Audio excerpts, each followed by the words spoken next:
اچھا سر، آپ کے متعلق تو ہم نے جان لیا، یہ اب آئی سی آئی ایچ کیا ہے؟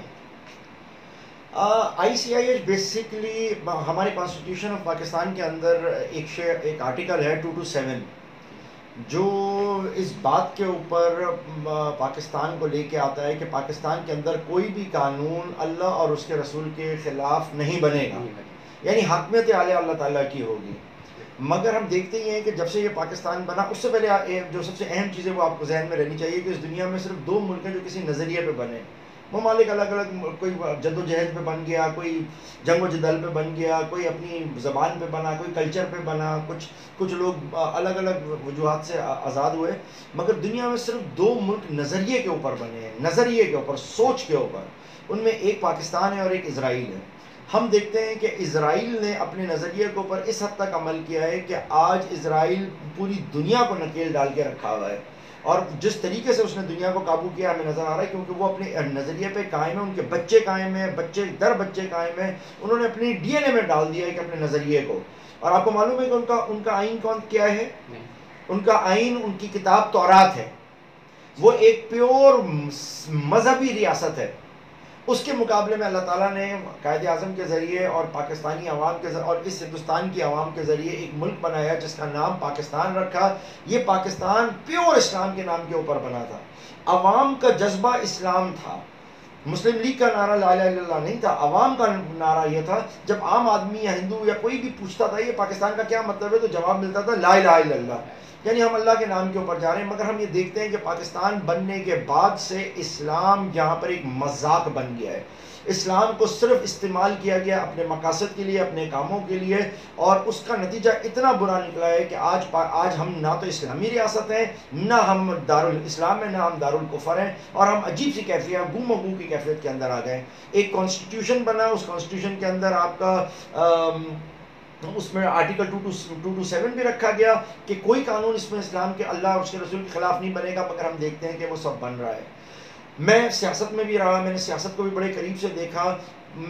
ہم سیاست میں آنے کی وجہ کوئی اپنی ذاتی نشوونما یا ذاتی نمود نہیں تھی، مقصد صرف لوگوں کے مسائل حل کرنا تھا.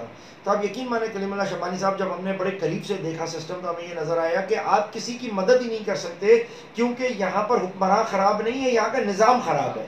اس خراب نظام کی مثال میں دیتا ہوں کہ یہ ادھر کوئی خیر کی امید رکھنا ایسا ہے جیسے آپ نیم کے درخت کے اوپر امید رکھ رہے ہیں کہ آم اگ جائے گا، تو یہ تو ممکن ہی نہیں ہے.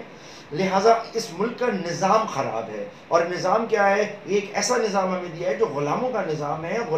غلام جب ہم تھے اس وقت انگریز نے یہ نظام دیا. ہم کراؤن سے کرتے کرتے آج پارلیمنٹ کی سپریمیسی پہ چلے گئے، جبکہ یہ ملک بنا تھا کہ ہم اللہ کی سپریمیسی قائم کریں گے، کوئی قانون اللہ اور اس کے رسول کے خلاف نہیں بنائیں گے.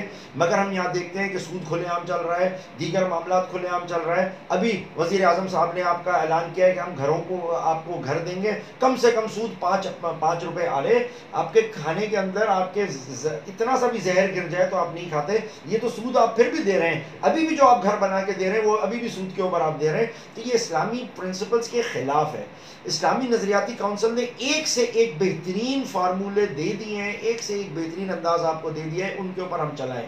تو اب آئی سی اے ایچ نے کیا ہے، اس کا مختصراً ہمارا مقام، ہمارا مقصد صرف اتنا ہے کہ ہم اپنے پاکستانی لوگوں کو یہ بات باور کرائیں کہ اس ملک کا نظام اسلام ہے. یہ ملک اگر اسلام کے نام پہ بنا، اگر ہمارے یہاں لاکھوں لوگوں نے اپنی قربانی دی تو اسلام کے نام کے اوپر دی تھی، یہاں وڈیروں کی اجارہ داری کے لیے نہیں دی تھی ہم نے. لہٰذا اس قسم کے نظام سے ہم جان چھڑانے کے لیے لوگوں کو اویئرنیس دے رہے ہیں کہ اسلامی نظام کی طرف آئیں، اسلامی نظام کی بات کریں. اس کے لیے ہم اپنا کوشش کرتے ہیں. تو دیگر جگہوں کے اوپر ان کے پاس جاتے ہیں، ان کو سمجھاتے ہیں کہ اسلام کیا ہے. اس کا جو میتھڈز ہیں ہمارے، وہ عام طور کے اوپر کانفرنسز ہیں اور سوشل میڈیا کا دور ہے، دیگر مور ہے، ہم وہاں پر اس طریقے سے اپنے باتیں لوگوں کو بتا رہے ہیں. اس کے علاوہ جو دیگر معاملات ہیں ہمارے ساتھ، اس کے اندر انسانی حقوق کی بھی بات کرتے ہیں. انسانی حقوق میں آپ ذہن میں رکھیں کہ ہم انسپائر ہوتے ہیں انسانی حقوق میں خطبہ حجۃ الوداع سے، جہاں واضح طور کے اوپر کالے کو گورے پہ سبقت نہیں، عربی کو اجمی پہ نہیں، سب اپنی اپنی دائرے میں گھوم رہے ہیں، سب اپنے طریقے سے کام کر رہے ہیں. ہم اس کو آئیڈیلائز کرتے ہیں، اس سسٹم کو چاہتے ہیں کہ اس ملک کے اندر نافذ ہو. اس کے لیے ہماری جدوجہد ہے. اب جدوجہد دو طریقے سے ہوتی ہے. ایک طریقہ ہے کہ ہم انقلاب کا راستہ اختیار کریں تو انقلاب عموماً ہم اس کو سمجھتے ہیں کہ وہ بلڈی ریولیوشن ہوتا ہے کہ مار دھاڑ، اس چیز کے ہم لوگ بالکل خلاف ہیں. ہم نہیں سمجھتے کہ ہم لوگ اس میں تیار ہیں یا اس وقت ہم انقلاب اس طریقے سے لے کے آ سکتے ہیں. اور دوسرا طریقہ ہے لوگوں کا دل جیتنا. لہٰذا ہم لوگوں کے دل جیتتے ہیں، اور لوگوں کا دل جیتنے کے لیے جو کار خیر کے کام ہوتے ہیں، محلے یوسیوں تک ہماری تنظیم سازی ہے. ہمارے لڑکے تنظیم یوسیوں کے اندر جا کے اپنی خدمات انجام دیتے ہیں. لوگوں کے عدالت سے لے کے، ایک وکیلوں کی بہت بڑی تعداد ہمارے ساتھ ہے، تو عدالتوں سے لے کے ہم ان کا واپڈا سے لے کے، پانی کے مسئلے سے لے کے، صفائی کے مسئلے، ان سب کے اندر ہم ان کا ساتھ دیتے ہیں. ہم یہ کام کر رہے ہیں. ریزسٹنس ہمیں ضرور ملتی ہے. پولیٹیشینز ہم سے پوچھتے ہیں کہ آپ کا کیا ہڈن ایجنڈا ہے، تو ہم ان کو صرف یہی کہتے ہیں کہ ہم یہ کام اللہ کے لیے کر رہے ہیں اور کوئی وجہ نہیں ہے. ہم لوگوں کو جس دن لوگ یہ سمجھ جائیں گے کہ ہم اللہ کے لیے یہ کام کر رہے ہیں، تو میں سمجھتا ہوں کہ ایک وقت آئے گا کہ عوام خود یہ ڈیمانڈ کرے گی کہ ملک میں اسلامی نظام لے کے آؤ، اور وہ ایک بڑا بہترین رستہ ہوگا انشاءاللہ تعالی.